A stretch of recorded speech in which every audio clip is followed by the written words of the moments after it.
한국에 제가 집회차 나갔다가 신문을 이렇게 보는데 신문에 실린 광고를 보고 충격을 먹은 적이 있습니다. 점을 보는 그 어느 역술인의 광고였습니다. 근데 이번에 광고 문구가 이렇습니다. 교회에서 목사님의 설교를 듣던 내가, 교회에서 여선교장까지 하였던 내가 신의 이끌림에 점쟁이가 되었습니다 하는 광고 문구였습니다. 제가 충격을 먹었어요. 저는 그걸 보면서 잠시 생각을 깊게 하게 되었습니다. 이 광고의 내용이 이 여인의 입장을 그대로 반영하고 있다고 저는 생각을 하게 되었습니다. 그러니까 이 여인은 교회에서 목사의 설교를 듣고 여선교회 회장의 직분을 맡아서 일을 하고 교회 나가서 봉사하는 것을 경건한 크리스찬의 삶의 전부라고 생각했던 것입니다. 경건에 대한 우리의 관념은 하루에 3번씩 기도하고 절기에 맞춰서 금식도 하고 또 율법을 잘 지키고 11조도 하고 주일을 잘 지키는 것으로 생각을 하기가 쉽습니다. 주일날에는 오른팔에 성경을 끼고 고개를 약간 숙인 채 엄숙한 표정과 반듯한 걸음을 걷는 것을 쉽게 연상할 수가 있습니다. 그런데 그러한 것들은 경건의 모습이지 경건의 내용은 아니라는 것을 말씀하고 있습니다. 그것이 오늘 야고보 사도의 경건에 대한 가르침입니다. 착각하지 말라는 겁니다. 야고보 사도는 하나님을 믿는다고 하면서 경건한 삶을 산다고 하면서 왜 불평하며 왜 분노하며 왜 작은 어려움에도 금방 주저앉아 버리는지, 또는 왜 우리가 하나님 앞에 나와서 짐을 내려놓지 못하는가를 알려주고 있습니다. 기도를 열심히 하지만 속이 좁고 분쟁을 자주 일으키는 사람, 경건한 사람 아닙니다. 아무리 예언의 능력이 있고 은사가 많더라도 다른 사람을 비난하고 비판하는 사람, 판단하는 사람, 경건한 사람 아니라는 겁니다. 40일 금식하고 기도하고 은혜가 충만해졌지만 사소한 일로 은혜를 엎어버리는 사람, 경건한 사람이라고 말할 수가 없다는 것입니다. 교회에서 은혜를 받았다고 하면서 세상에 나가서는 이전과 달라진 바가 전혀 없이 그냥 살아가는 막 사는 사람, 경건한 사람이라고 할 수 없다고 야고보 사도는 지적을 하고 있습니다. 다시 말하면은 경건의 모양만 보고 경건하다고 할 수 없다는 말입니다. 그래서 사도 바울은 이런 사람을 경건의 모양은 있으나 경건의 능력을 부인하는 자라고 표현하고 있습니다. 그렇다면 경건의 능력이 도대체 무엇인가? 그것은 바로 우리의 믿음에 따른 행함이라고 야고보 사도는 단적으로 말씀하고 있습니다. 어떤 행함을 말씀하나요? 하나님의 나라를 위해서 순교하는 것을 말합니까? 자신의 삶을 완전히 포기하고 먼 아프리카까지 가서 선교하는 것, 그것이 경건한 행함입니까? 그렇지 않다는 것입니다. 그러면 야고보 사도가 말씀하는 경건은 도대체 무엇인가?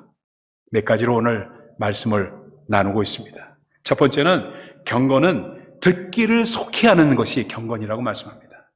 경건은 아주 작은 일에서 시작을 합니다. 아주 기본 중에 기본으로 시작합니다. 크리스찬의 경건을 멀고 어려운 것에서 말씀하지 않고 아주 쉬운 일을 얼마만큼 잘하는가를 말씀하고 있습니다. 그 작은 일이 무엇이냐 하면 바로 다른 사람이 하는 말을 어떻게 듣는가, 다른 사람에게 어떻게 말하는가 하는 것입니다. 경건한 사람은 우선 상대방의 말을 잘 들어주는 사람이라고 그렇게 말씀합니다. 여러분 설교할 때도요, 설교자로서 제가 가장 힘든 것이 무엇인지 아십니까? 회중이 경청하지 않고 무관심한 태도를 보일 때입니다. 우리 교회는 그런 게 전혀 없어요. 너무 감사한 일입니다. 그럴 때는 설교를 그냥 그만둘 수는 없고 한참 둘러봅니다. 그래서 열심히 들어주는 사람을 찾을 수밖에 없어요. 여러분, 최고의 청취자가 최고의 설교자를 만드는 사실 여러분 아십니까? 성도님들의 좋은 듣는 태도가 좋은 설교자를 만들어내는 것입니다. 그런데 사실 들어주는 것이 쉽지는 않습니다. 특히 같은 이야기를 자꾸 반복하는 것, 좋지 않은 이야기를 계속하는 것, 듣기 쉽지 않습니다. 그럼에도 불구하고 들어주는 것이 필요합니다. 단지 들어주는 것만으로도 문제가 해결되는 경우가 참 많이 있습니다. 작가인 레오 버스카글리오라는 분이 계십니다. 그분이 남을 잘 생각하고 잘 배려해 줄 줄 아는 아이가 누구인가 하면서 뽑는 경연대회를 한번 열었습니다. 수상자가 7살 난 아이가 우승자로 뽑혔습니다. 그 소년의 옆집에는 아내를 잃은 지 얼마 되지 않은 노인이 살고 있었습니다. 노인이 외로워할 때마다 소년은 그 노인에게 다가가서 노인의 무릎에 앉았습니다. 그래서 가만 그 아들을 지켜본 어머니가 아들이 노인에게 다녀온 것을 보고 그걸 안 소년의 어머니가 물었습니다. 얘야, 너 그 할아버지한테 가서 뭐라고 말씀을 드리는 거니? 그렇게 물었어요. 그랬더니 소년이 대답을 하는데 아무 말도 하지 않았어요. 할아버지가 우는 것을 지켜봐드리고 할아버지가 하시는 말씀을 들여들었어요. 그냥 들으면서 봤어요. 들어주는 것만으로도 위로가 되고 치유가 된다는 그런 말씀입니다. 잘 들어주면은요, 상대방의 마음에 평안이 옵니다. 성내는 것도 더뎌집니다. 왜냐하면은 자신이 이해되어졌다는 그 마음을 주기 때문에 그렇습니다. 싸움의 원인을 살펴보면은 대부분은 이해의 부족입니다. 오해 때문에 갈등과 분쟁이 일어납니다. 그래서 잘 들어주는 것이 경건의 시작이라고 야고보 사도는 말씀합니다. 두 번째입니다. 경건은 성을 더디내는 것을 경건이라고 야고보 사도는 말씀합니다. 아주 단적으로 말씀하세요. 말을 하는 사람이 모두 좋은 태도로 말하는 것은 아닙니다. 그 중에는 상대방의 화를 돋으려고 깐죽대면서 말을 하는 사람도 있어요. 그런 사람이 있습니다, 여러분. 그렇죠? 뭐 모른 척 하지 마시고. 그래서 분노하게 하는 사람도 있습니다. 그러나 성을 내는 것은 하나님의 의를 이루지 못하고 문제를 해결할 수도 없습니다. 성을 내는 것은 내 자아가 강하기 때문입니다. 아직 살아있기 때문입니다. 하나님의 나라는 하나님의 뜻 가운데 이루어지는 것이지 자기의 의로 만들어가는 것이 아니라는 사실입니다. 교회 역사상에서 성을 내서 문제를 풀어간 적은 한 번도 없습니다. 하나님께 드린 첫 번째 제사 우리가 잘 기억하죠? 아벨의 제사는 받고 자신의 제사는 받아주지 않았다고 성을 냈던 가인은 결국 살해했기 때문에 정말 하나님으로부터 영원한 저주를 받지 않습니까? 여러분, 이것 꼭 기억하십시다. 인정받을 수 있는 분노는 없습니다. 인정받을 수 있는 유일한 분노는 성전의 타락을 보면서 예수 그리스도께서 내셨던 거룩한 분노입니다. 그런데요, 우리에게도 거룩한 분노가 있다고 생각하는 것 좀 우리가 참가해서 생각을 해야 됩니다. 거룩한 분노를 함부로 악용하지 마십시오. 나를 살리기 위해서 분노하게 되면은 너도 죽고 나도 죽습니다. 그리스도께서 하셨던 것처럼 십자가를 져야 합니다. 십자가를 지고 나를 죽일 때 비로소 너도 살고 나도 삽니다. 여러분, 교회 싸움이요, 대개 그 원인을 보면은 전부 여기 자기가 내는 분노는 거룩한 분노라고 생각하기 때문에 일어나는 싸움입니다. 그러니까 우리가 조심해야 됩니다. 여러분, 지금 상대방에게 무슨 말을 하고 계십니까? 우리가 하는 말 중에서 기분 좋게 하는 말, 기분 나쁘게 하는 말, 상대방의 힘을 뺏는 말들이 있습니다. 내가 할 게 뭐야? 네가 뭘 하겠니? 야, 됐어! 왜 그 모양이야? 야, 너 그렇게 살지 마. 이런 말들은 우리를 참 불쾌하게 만듭니다. 그러나 힘내세요. 용서합니다. 감사합니다. 아름다워요. 미안합니다. 사랑합니다. 이런 말들은 우리에게 다시 한번 힘과 용기를 주게 됩니다. 세 번째입니다. 경건은 온유함으로 말씀을 듣고 받는 것입니다. 온유함으로 말씀을 듣고 받는 것. 오늘 말씀에요, 그 마음에 심어진 말씀을 온유함으로 받으라 하고 기록을 합니다. 같은 말씀이라도 왜곡되게 듣는 사람이 있습니다.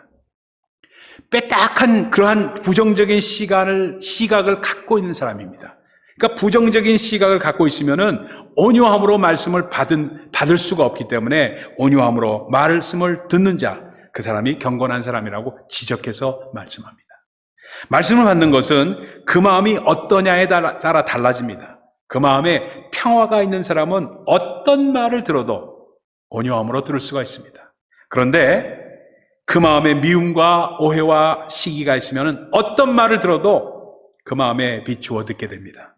말씀을 들을 때 그 마음이 자신을 야단치는 말씀으로 들으면 절대로 은혜가 되지 않습니다. 온유함으로 말씀을 받는 것은 나의 어려움을 아시고 이런 말씀을 예비해 주셨다 하고 겸손하게 느끼면서 받아들일 때 그 말씀이 내 안에서 살아서 역사하게 됩니다. 이미 들었던 말씀일지라도 마찬가지입니다. 온유함은 경외하는 마음, 두려워하는 마음에서 나오게 됩니다. 우리가 두려워해야 하는 것은 스스로 경건하다고 생각하는 착각에 빠지는 것입니다. 그걸 두려워해야 합니다. 26절에 보니까 이렇게 말씀합니다. 누구든지 스스로 경건하다 생각하며 자기 혀를 제갈먹이지 아니하고 자기 마음을 속이면 이 사람의 경건은 헛것이라. 자기 스스로 경건한 사람이라고 생각하면요, 자기는 말을 함부로 할 수 있는 영적인 수준에 있다고 생각하며 자신을 속이는 것이 된다고 말씀하고 있는 것입니다. 여러분 혹시 모태신앙이십니까? 여러분 신앙생활한 지 수십 년이 지나셨습니까? 경건은 여러분이 믿음의 가정에서 태어난 것도, 그리고 교회 생활을 오래 하신 것도, 봉사를 얼마나 하시는 것도 상관이 없다고 말씀하고 있습니다. 하나님은 우리가 신앙생활 하면서 얼마나 그리스도의 경건을 배우고 닮아가는지에 관심을 갖고 계십니다. 여기서 조심해야 할 것이 있습니다. 경건은 내가 무엇을 하는가에 달려있지 않고 하나님께서 나에게 무엇을 어떻게 이루셨는가에, 그것이 나타나는 것이 경건입니다. 그러기 위해서 온유함으로 말씀을 듣고 받는 것이 필요합니다. 신앙은 언제나 하나님 앞에서 현재적입니다. 예배를 드리지만 이 자리에 앉아 있지만 마음은 다른 곳에 가 있다면 그것은 바로 경건의 모양만 있지 경건의 능력은 부인하는 것입니다. 네 번째입니다. 경건은 말씀을 듣고 행하는 것이라고 아주 간단하게 말씀을 합니다. 오늘 야고보 사도는 진짜 경건한 사람은 말씀을 듣고 그 들은 대로 행하는 사람이라고 딱 정의를 내립니다. 우리는 얼마나 많은 메시지를 들었어요? 한번 생각해 보십시오. 주일 예배만 드리더라도 1년에 50여 회 이상의 말씀을 들은 것입니다. 수요 예배, 금요 찬양, 새벽 기도, 둥지 모임까지 한다면은 얼마나 많은 말씀을, 또 인터넷을 통해서 듣는 말씀까지 합하면 얼마나 많은 말씀을 듣는지 말씀도 셀 수가 없습니다. 그런데 그러면서도 우리가 변하지 않는 것은 경건의 능력이 역사한 것이 아닙니다. 누구의 설교를 듣고 자랐다는 것이 그 사람의 경건을 말해주는 것이 아닙니다. 착각하지 말아야 합니다. 경건한 사람은 한마디라도, 단 하나라도, 원 포인트라도 하나의 말씀을 듣고 행함에 옮겨서 변화가 이루어지는 사람을 말씀하고 있습니다. 그렇다면 왜 우리는 하나의 말씀을 들으면서도 실제 행함에는 나타나지 않을까? 여러 가지가 이유가 있겠죠. 그런데 오늘은 그 이유를 따지지 않겠습니다. 말씀을 행함으로 옮길 수 있는 5초의 법칙을 오늘은 소개하기를 원합니다. 책을 한 권 보면서 제가 느낀 게 있어요. 멜 로빈스의 베스트셀러 5초의 법칙이라는 책이 있습니다. 그 책은 행동이 결국 우리를 사로잡던 자아로부터 우리를 벗어나게 만드는 유일한 길임을 설명하고 있습니다. 다른 말로 표현하면은 깨달은 것이 행함에 나타나지 않는 것은 우리 본능에 자리 잡고 있는 미루는 습관 때문이라는 것입니다. 핑계대는 습관 때문이라는 것입니다. 5초 안에 행동하지 않고 조금 미루는 순간 영악한 우리의 뇌는 우리를 유혹해 옵니다. 아, 그거 좋은 말이야. 그래, 천천히 하지. 너무 피곤해. 내일부터 해도 인생이 변하지 않아. 이런 설득에 넘어가는 순간 모든 시작이 엉켜버리는 겁니다. 그래서 예를 들어서 새벽에 일찍 일어나는 습관을 들일 때 일어나야 한다는 느낌이 든 순간 바로 카운트다운을 하라는 겁니다. 5, 4, 3, 2, 1 하고 이불을 걷어젖히고 몸을 일으켜 침대 밖으로 나옵니다. 그리고 하루를 시작합니다. 5초를 세고 바로 행동에 옮기는 것은 자신에게 합리화시키는 여지를 주지 않겠다는 것입니다. 5초를 세는 이 단순한 법칙이 얼마나 강력하게 역사했는지 모릅니다. 그래서 그 책에 소개한 5초의 법칙입니다. 저자 멜 로빈슨이 테드 강연에서 처음 소개한 이 법칙은 순식간에 미국에서 1,000만 명의 관심을 사로잡습니다. SNS에서는 그녀의 강연으로 삶이 바뀐 사람들의 사연으로 가득 차 있습니다. 도배되어 있어요. 저자 자신의 삶이 너무나도 원래 엉망이었던 것을 자신이 솔직하게 고백을 합니다. 그녀는 실직의 위기에 처해 있었고요. 남편의 사업은 급속도로 나빠졌고요. 빚을 내고 남편은 점점 멀어져 갔고요. 그녀는 무기력한 덫에 빠지고 맙니다. 분명 그녀는 해야 할 일을 알고 있었습니다. 생각해보다 보면은 다 사소한 것들입니다. 제 시간에 일어나는 것, 남편에게 다정하게 대하는 것, 그리고 해야 될 일을 하는 것, 설거지 빨리 하는 것. 하지만 그녀는 그중 어떤 하나도 행동에 옮기질 못했습니다. 그러던 어느 날 밤에 TV에서 로켓 발사 광경을 보게 됩니다. 4, 3, 2, 1, 0 발사! 그 순간 그녀는 내일 아침부터 저 로켓과 같이 5초를 카운트다운하고 바로 일어나자고 다짐합니다. 다음날 새벽 알람을 울리는 순간 그녀는 그동안 해본 적이 없던 일을 해봅니다. 자신의 기분을 무시했습니다. 아무 생각도 하지 않았습니다. 단지 숫자를 세기 시작했습니다. 5, 4, 3, 2, 1. 그 다음 잠자리에서 일어났습니다. 단지 그걸로 그녀의 인생이 변하기 시작했습니다. 그녀는 모든 결정에 5초의 법칙을 적용시키기 시작합니다.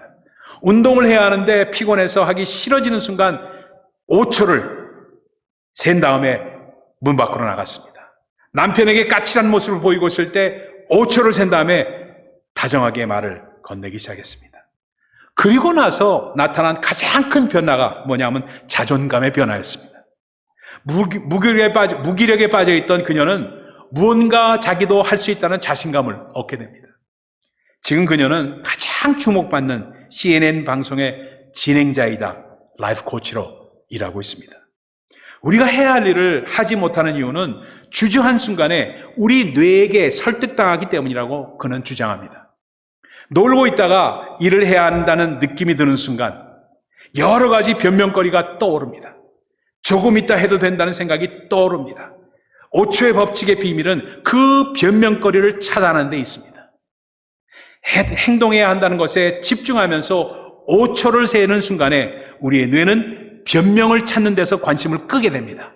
그때 비로소 해야 할 것을 행함에 옮기게 된다고 그녀는 설명하고 있습니다. 저자는 우리에게 한 가지 중요한 영적 사실을 일깨워줍니다. 제가 깨달은 사실입니다.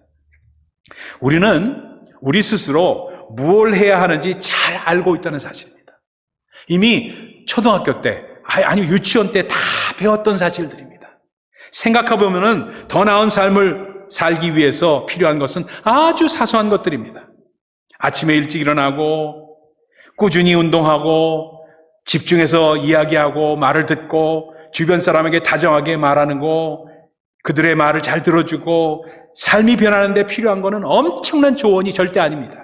우리가 이미 알고 있고 해야 한다고 생각하는 것들입니다. 성숙으로 나아가는 것도 전혀 다르지 않습니다. 말씀을 묵상하고 기도하고 듣기는 속히 하고 말은 천천히 하고 온유함으로 말씀을 받고 누가 그런 쉬운 것들을 모릅니까? 모르는 사람 있으세요? 그럼에도 불구하고 많은 사람들이 변하지 못하는 것은 행함으로 바로 옮기지 못하기 때문에 그렇습니다.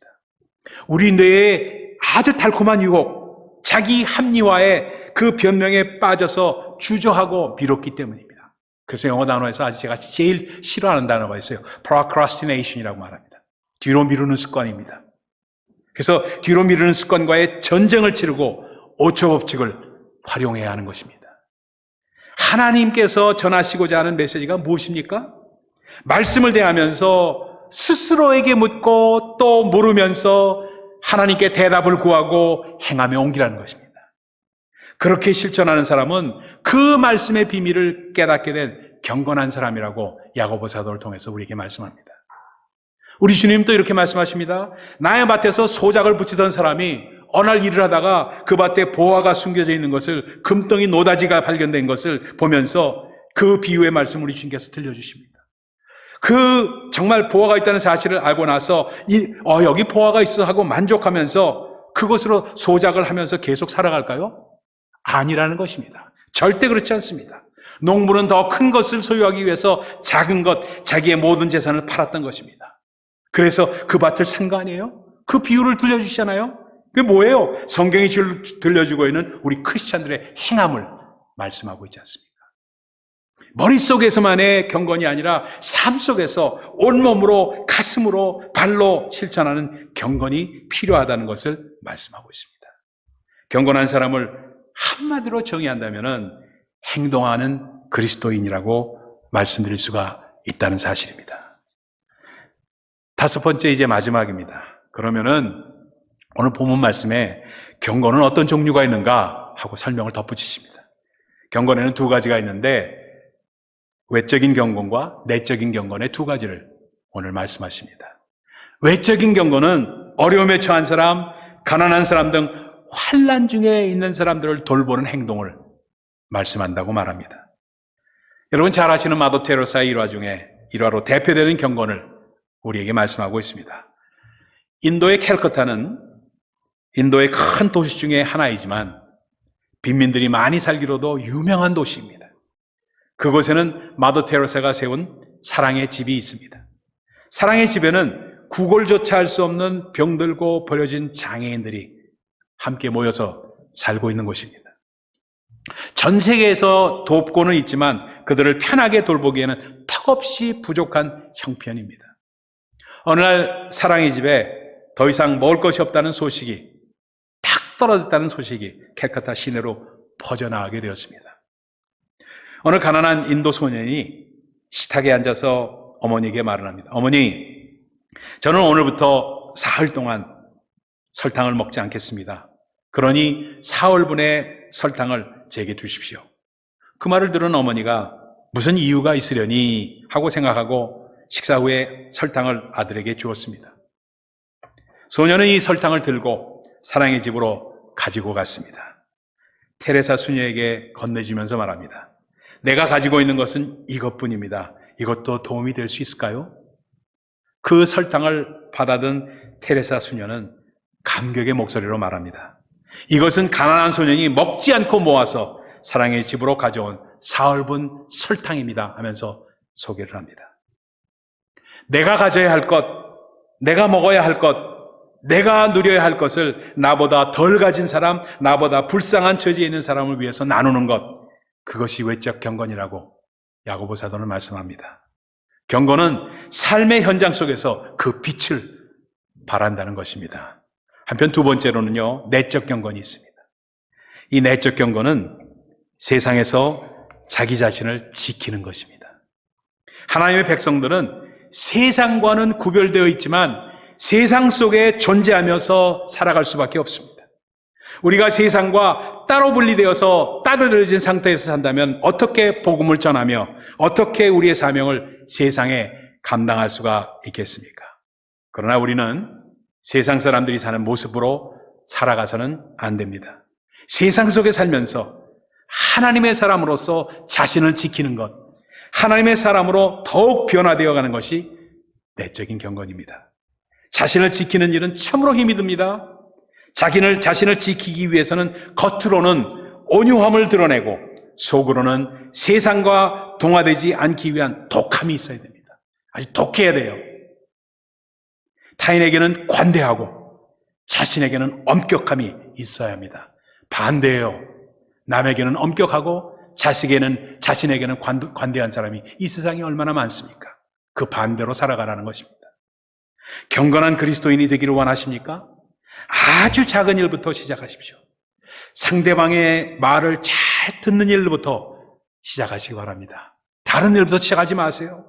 그리고 나의 말을 아끼십시오. 그것이 바로 경건의 출발입니다. 그냥 생각나는 대로 툭툭 던지는 말, 그 경건 아니에요. 여러분 꼭 기억하셔야 됩니다. 그리고는 환난에 처한 사람을 돌보십시오. 자신을 지키십시오. 그리고 자신에게는 엄격하고 남에게는 관대하십시오. 성숙으로 가는 길은 그 길로 이미 여러분은 들어서셨습니다. 여러분의 성숙으로의 여정을 예수 그리스도의 이름으로 축복합니다. 기도하십시다.